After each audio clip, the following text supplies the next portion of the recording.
Дорогой друг, я знаю, что ты смотришь это видео, и для тебя все это кажется очень странным и диким. Я с тобой согласен, потому что мы с тобой родились в одинаковых условиях, возможно, в одной стране, и воспитание у нас было примерно одинаковым. Чтобы ты понимал, я ни в коем случае не выступаю за пропаганду гомосексуализма и других нетрадиционных сексуальных ориентаций. Я за толерантность, независимо от вероисповедания, сексуальной наклонности и сословия человека. Ну что, ребята, вот скажите честно, подумали бы вы, если вы не знали, то, что она не девушка? Точнее, теоретически она похожа на девушку, а практически она не девушка. Посмотрите, какая она красивая. Очень красивая. Губы сегодня, кстати, ей сделали новые. Немножко сделали больше. Она сегодня делала рекламу своей знакомой девушки с Англии. Новая линия одежды. И, конечно же, на Бали, если вы хотите хорошую рекламу, вы должны, конечно же, написать Милен, потому что у нее 1 миллион подписчиков, и от нее действительно хороший приход людей. Милен, what is this? Christian Dior, yes. Christian Dior. Да, это я заказала Кристиан Диор со своим именем. Очень дорого. Я заказала эту сумочку месяц назад из Сингапура. И вчера эта долгожданная сумка пришла. Я так счастлива. How much? 48 миллионов рупий. You buy? Да, конечно, я сама купила. У меня нет сладкого папочки. You like Russian man? Мне нравятся русские парни, но иногда русские очень грубые. И иногда они не платят. Ведет она вполне себя как женщина, достаточно приятная, нормально, адекватно разговаривает. Да, как и свойственно всем индонезам, она очень эмоциональная, но при этом она ведет себя очень просто. У нее огромное количество подписчиков в Инстаграме, и слава на нее никак не сказывается. Да, конечно, это не наш менталитет, когда у человека, как вы понимаете, немного есть популярности, он уже себя чувствует суперзвездой, а у них, да, чуть-чуть по-другому. Ей оказала помощь ее подружка, лесбиянка, и сняла ей вот такую прекрасную виллу. В принципе, достаточно уютно и атмосферно. По-балийски, только в европейском стиле все.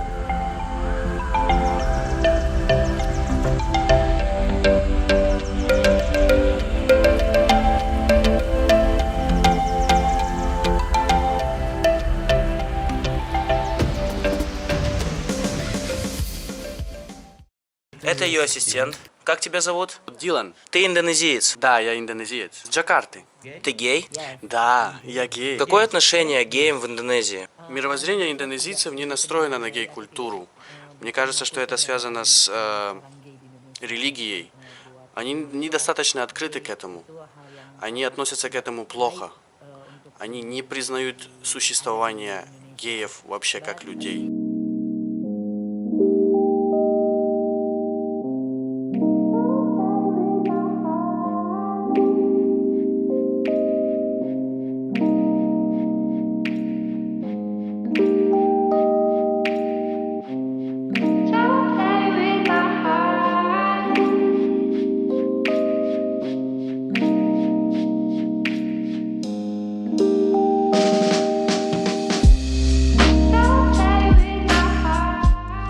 Мы находимся в заведении под названием Руфтов.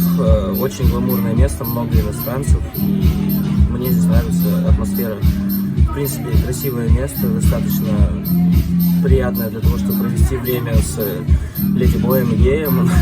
Моника, слушай, в Индонезии... Я сама леди-бой. Я так и думал. Такие тона разоблачения. Для азиатских стран, для Юго-Восточной Азии леди-бои являются суперзвездами, да, и они очень сильно уважают их. Если у нас в России или там, в Казахстане, в странах СНГ люди будут открыто говорить о своих сексуальных наклонностях, у нас закидают их камнями. Как ты думаешь, в чем разница между Индонезией в плане менталитета и Россией? Это вид заработка, потому что страна третьего мира, и это основной тип заработка. Туда приезжают экспаты с Англии, да, допустим, то, что мы наблюдаем в Таиланде, и прекрасно проводят свое время, потому что они с великолепной красоткой. При этом они лояльно ко всему относятся более, то есть если наша будет говорить, кто тебя написал там в телефоне, то это не будет ничего говорить, она будет думать так, а как бы мне на новые лабутены выпустить себе денежку, ой, дорогой, там, бэйби. Если они усовершенствовались в хирургии настолько, что они могут смогут выглядеть на уровне, блин, наших девчонок, то почему бы нет, да? А у нас как бы, у нас парни привыкли там скинхеда, и ты иди сюда, драки после клуба и так далее. У нас была ситуация, один товарищ нам рассказывал, что он переспал с девчонкой, а потом на утро она сказала, ну, он посмотрел фотографии в ее комнате, типа, говорит, это кто, твой брат? Говорит, вы так похожи. Говорит, нет, это я, типа, в прошлом. А у нее члена не было? Не, она полностью сделала операцию, короче, и он ее начал бить, там, избивать, типа, что она такая не рассказала ему. Ну, а ты сам как бы к этому отнесся? Если бы ты просто... Я бы, наверное, очень бы расстроился, но это же не конец жизни. Но я бы, наверное, никому бы это не рассказывал. Почему ты стала трансвумен? Ну, потому что глубоко в душе, в моем сердце я чувствую себя женщиной. Поэтому я хочу показать людям, что надо быть самим собой, тем, кем ты являешься. Это важно быть самим собой, и все смогут тебя уважать и принять как женщину, в моем случае. Я помню, что решилась перевоплотиться в трансженщину 2 года назад. Я хотела показать это публике и своей семье, но я чувствовала себя женщиной с момента, когда была еще ребенком. Родители в порядке с твоим решением? Да, 100%. Они очень счастливы, потому что я работаю много, зарабатываю большие деньги для своей семьи. Мы стали успешными. Скажи, какой у Милен характер? Милен хороший человек, хорошая личность, скромная, слегка сумасшедшая, сучка иногда. В основном хорошая подруга. Я уже дружу с Милен на протяжении долгого времени. Мы познакомились в прошлом году. Хорошая личность. Помогает во всем. В ее молодом возрасте, ей всего 21, она очень ответственна. Всегда было другое представление о геях. Я считал, что они немножко фриковатые. На самом деле такие же парни, только с более развитым эстрогеном, с более развитыми женскими гормонами, оно и понятно. Все равно вот много сейчас разной пропаганды геев, и многие люди их ненавидят, но я к ним отношусь на самом деле нейтрально, потому что для меня они простые люди, такие же, как и мы, и я не вижу в них ничего плохого, они несут угрозу обществу. Да, конечно, если у меня будет ребенок, я бы не хотел бы, чтобы он стал геем, и я постараюсь сделать все для того, чтобы он любил женщин. Те люди, которые вот как раз-таки хейтят геев, которые хотят их там избить, побить, ненавидят их, относятся к ним с большим негативом, все-таки больше всего расположены к гомосексуализму. Давай выпьем, как настоящие геи. Я видел в твоем инстаграме, что тебе пишут очень много русских. Как ты думаешь, почему? Да, конечно. Я думаю, что в России многим нравятся девушки, как я. Леди-мальчик. Парни из каких стран тебе нравятся больше всего? Русские, украинцы и казахстанцы. Мне доверили попробовать первый бокал вина.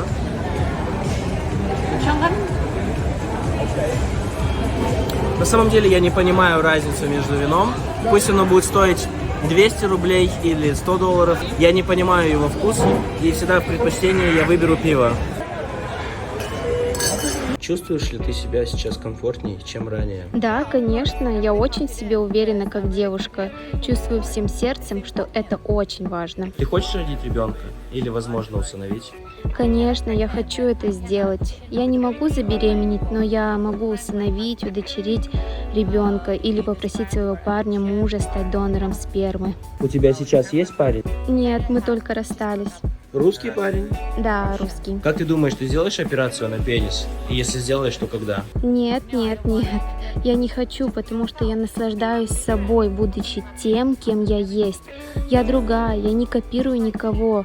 Я есть я, уникальная, я единорог. Хорошо посидели, покушали мясо, мне очень понравилась вкусная кухня, но единственное, что мне было тяжело, это слушать 40 минут испанца, который постоянно говорил на английском языке с очень большим акцентом.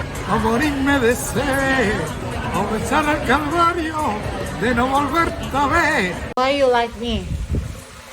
Because you good man. Сколько денег ты зарабатываешь в месяц? По-разному, всегда зависит от количества работы. В среднем 50 миллионов рупий. Всегда Инстаграм. Свободный художник, снималась в фильмах, моделью работала, актрисой. Какая у тебя мечта? Я хочу быть успешной моделью международного уровня. Я хочу сделать свою семью, свою мать счастливой, зарабатывать много денег, чтобы покупать такие бренды, как Chanel, Dior и другие топовые бренды. Я хочу быть счастливой, хочу путешествовать. В крайнее время поступает немало вопросов в мой директ, на какую камеру я снимаю эту чудесную красоту Бали. И я устал отвечать на этот вопрос, и сейчас я вам проясню в одном видео, чтобы вы не тратили свои деньги на ненужные вам камеры. Когда я начал снимать видео в YouTube, я загорелся сразу же купить себе экшн-камеру, как настоящий крутой блогер. И первая была Sony AS50, в которую я очень влюбился. Я считаю, что эта камера самый идеальный вариант для новичков.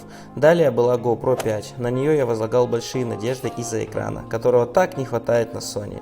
Но ожидания были завышены из-за беспонтового звука и батареи, которая разряжается за 45 минут. И я решил вернуться к Sony и, конечно же, повысить свой скилл, взять AS300, которая ничем не хуже знаменитой X3000.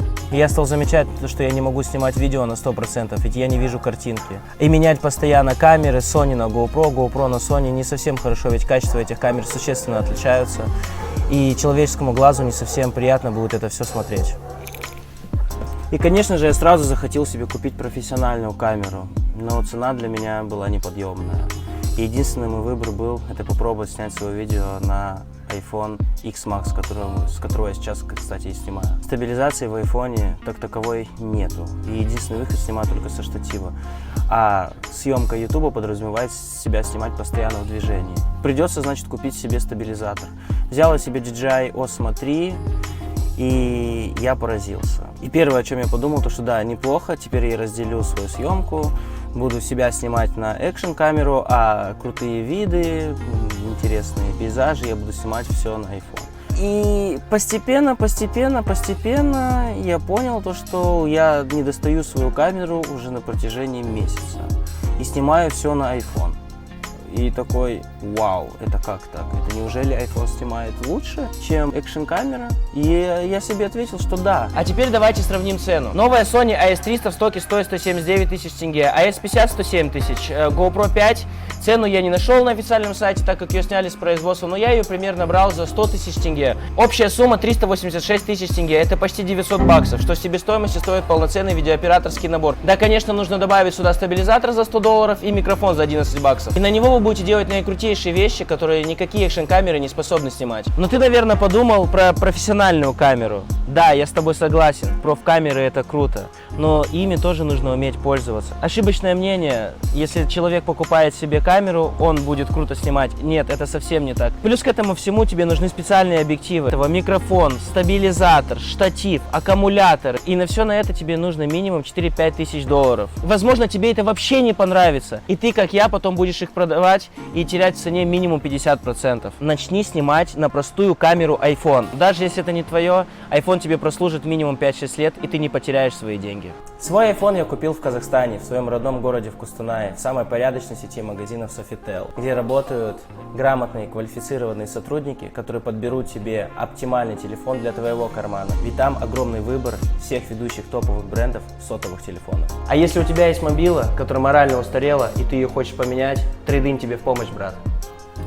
А также тебе наклеют защитное стекло или пленку, подберут стильный чехол, если тебе нужны аксессуары, наушники, микрофоны, пауэрбанки и кольцевые лампы. Кстати, хорошая вещь для инстаграмщиков. И на все эти ништяки есть гарантия, кредит и доставка по всему Казахстану. А если у тебя сейчас сломанный гаджет и ему нужна помощь умных специалистов, которые воскресят его с того света, беги в магазин прямо сейчас. Sofitel. 11 лет на рынке. Переходи по ссылке в описании. Пока мы снимали выпуск, Милен поменяла свое место обитания. Теперь она живет на другой вилле. Сейчас я вам ее покажу.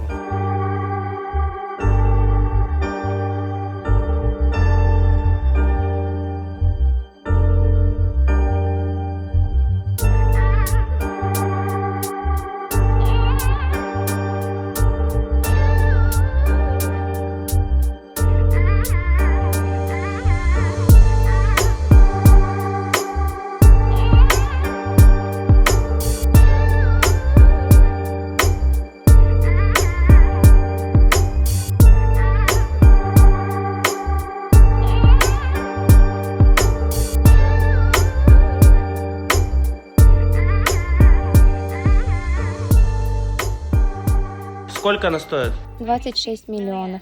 Какие у тебя планы на сегодня? Планы? Буду собираться. Послезавтра еду в Джакарту на личном самолете. Я навещу свою мать, а потом мне нужно составить рабочее расписание для мероприятий в Джакарте. Потом я хочу встретиться со своими друзьями, потому что я тут на Бали уже 4 месяца, и я скучаю по ним. Для тебя где лучше жить, в Джакарте или на Бали? Для отдыха, расслабления, вечеринок, для наслаждения моментом, конечно же, я предпочитаю Бали. Если ты хочешь наслаждаться красивыми пейзажами, то ты можешь приехать на Бали на некоторое время. Но если ты хочешь работать, то лучше ехать в Джакарту и там оставаться. Сфера развлечений очень развита и все такое. На Бали я делаю фотоснимки и постоянно езжу туда, обратно. Бали, Джакарта, Бали. Ну, напоследок, дай совет твоим и моим подписчикам. Что бы ты хотела им сказать от себя? Если ты смотришь это видео, где я делюсь с вами своей жизнью, если ты наслаждаешься своей жизнью, то не неси ерунду и не сплетничай. Просто будь собой. И если ты смотришь это видео, то не забудь подписаться на этот канал. Я надеюсь увидеться с вами снова. Я буду скучать за вами. Я очень расстроена, потому что уезжаю в Джакарту. Цель этого выпуска была показать сильного человека, который, несмотря ни на что, не руководствовался мнением окружающих. Я знаю, что ты 5 лет назад мечтал о чем-то. Мечтал, но ты этого не сделал.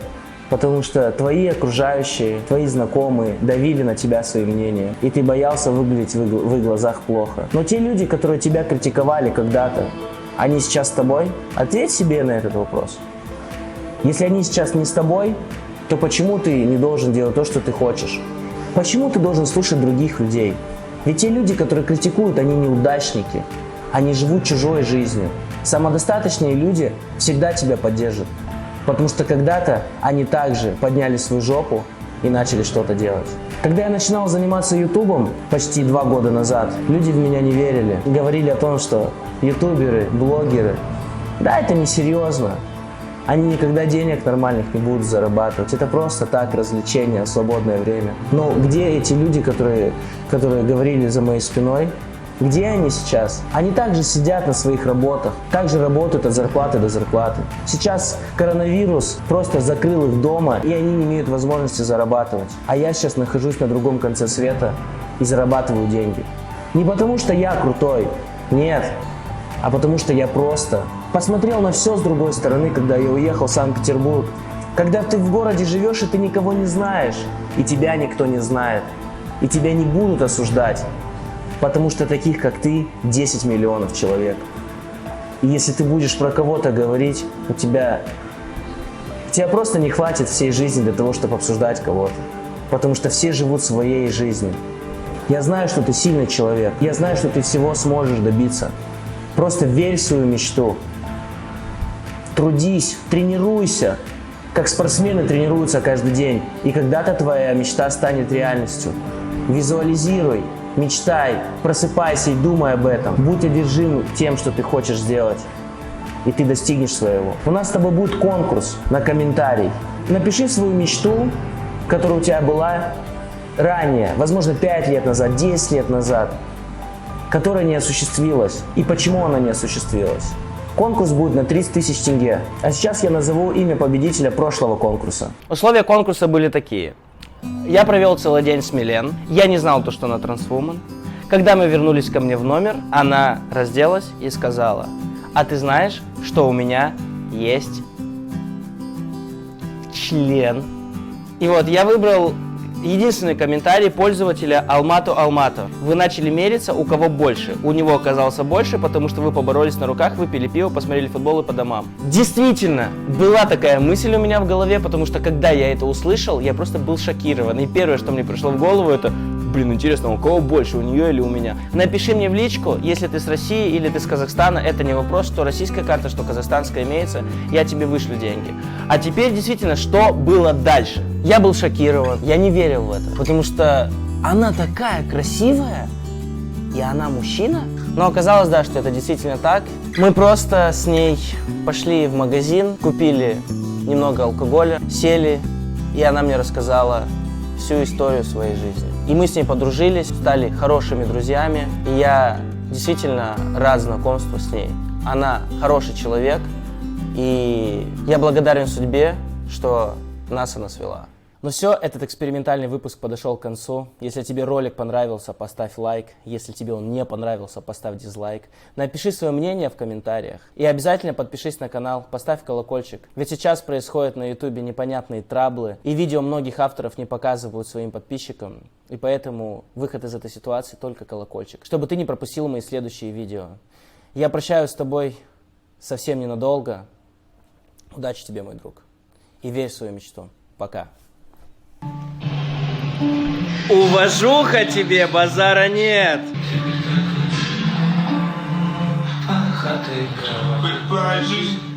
Твоя жизнь не тетрадь, я лишь общая тетрадь. Здесь только всего, что не слышит твоя мать. Мама любит сказки, девки любят полетать. Отца свой так, будто за это не так. Москва любит экстази, студентки и фэнтези.